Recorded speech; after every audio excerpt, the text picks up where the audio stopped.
Matthew chapter 27. When the morning was come, all the chief priests and elders of the people took counsel against Jesus to put him to death. And when they had bound him, they led him away and delivered him to Pontius Pilate, the governor. Then Judas, which had betrayed him, when he saw that he was condemned, repented himself and brought again the 30 pieces of silver to the chief priests and elders, saying, I have sinned in that I have betrayed the innocent blood. And they said, What is that to us? See thou to that. And he cast down the pieces of silver in the temple, and departed, and went and hanged himself. And the chief priests took the silver pieces, and said, It is not lawful for us to put them in the treasury, because it is the price of blood. And they took counsel, and bought with them the potter's field, to bury strangers in. Wherefore that field was called the field of blood unto this day. Then was fulfilled that which was spoken by Jeremy the prophet, saying, And they took the 30 pieces of silver, the price of him that was valued, whom they of the children of Israel did value, and gave them for the potter's field, as the Lord appointed me. And Jesus stood before the governor, and the governor asked him, saying, Art thou the King of the Jews? And Jesus said unto him, Thou sayest.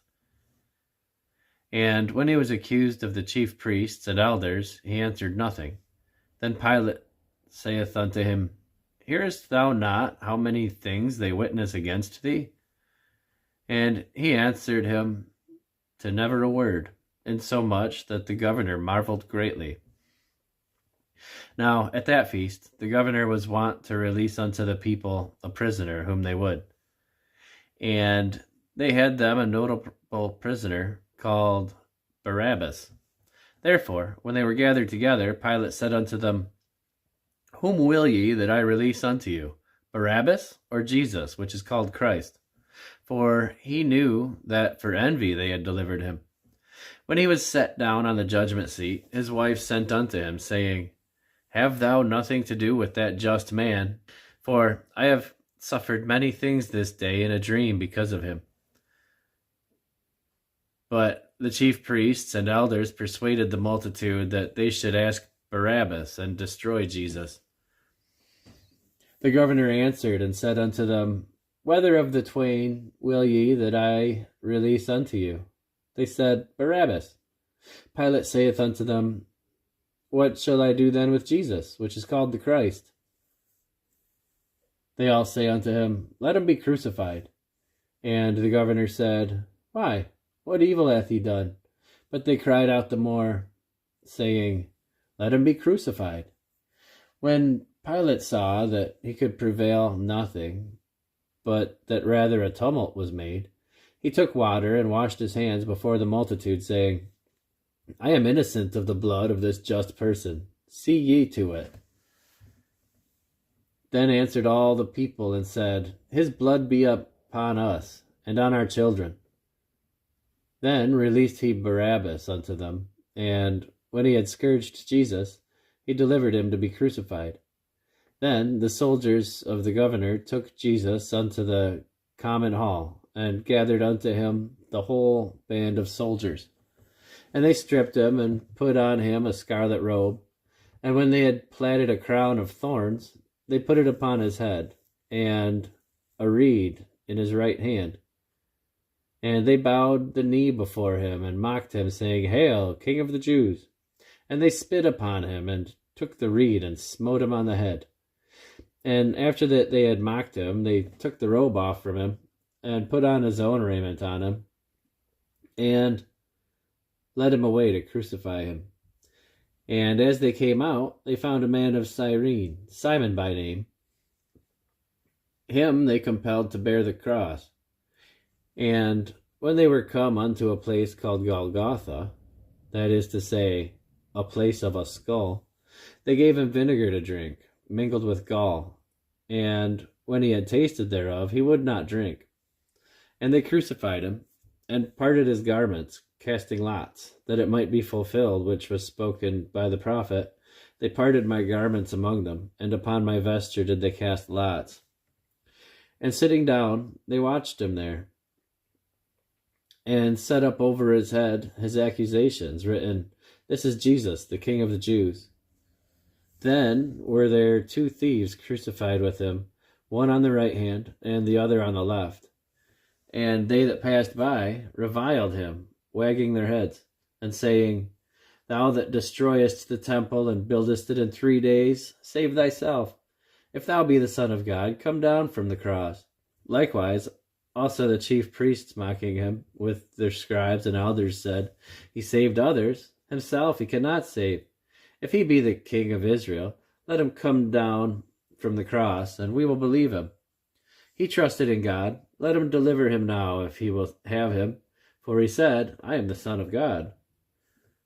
The thieves also, which were crucified with him, cast the same in his teeth. Now from the 6th hour there was darkness over all the land unto the 9th hour. And about the 9th hour Jesus cried with a loud voice, saying, "Eli, Eli, lama sabachthani," which is to say, my God, why hast thou forsaken me?" Some of them that stood there, when they heard that, said, "This man calleth for Elias." And straightway one of them ran and took a sponge and filled it with vinegar and put it on a reed and gave him to drink. The rest said, "Let be. Let us see whether Elias will come to save him." Jesus, when he had cried again with a loud voice, yielded up the ghost.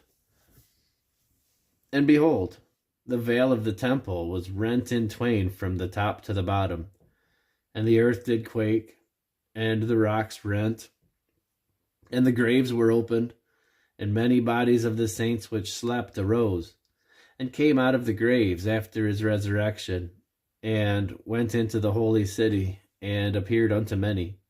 Now, when the centurion and they that were with him, watching Jesus, saw the earthquake, and these things that were done, they feared greatly, saying, "Truly this was the Son of God." And many women were there, beholding afar off, which followed Jesus from Galilee, ministering unto him, among which was Mary Magdalene, and Mary the mother of James and Joseph, and the mother of Zebedee's children. And when the even was come, there came a rich man of Arimathea named Joseph, who also himself was Jesus' disciple.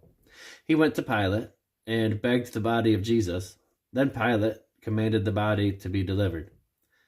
And when Joseph had taken the body, he wrapped it in a clean linen cloth, and laid it in his own new tomb, which he had hewn out of the rock. And he rolled a great stone to the door of the sepulchre, and departed. And there was Mary Magdalene, and the other Mary, sitting over against the sepulchre. Now, the next day that followed, the day of the preparation, the chief priests and the Pharisees came together unto Pilate, saying, "Sir, we remember that the deceiver said, while he was yet alive, After 3 days I will rise again. Command therefore that the sepulchre be made sure until the 3rd day, lest his disciples come by night and steal him away, and say unto the people, He is risen from the dead. So the last error shall be worse than the first." Pilate said unto them, "Ye have a watch. Go your way, make it as sure as ye can." So they went and made the sepulchre sure, sealing the stone and setting a watch.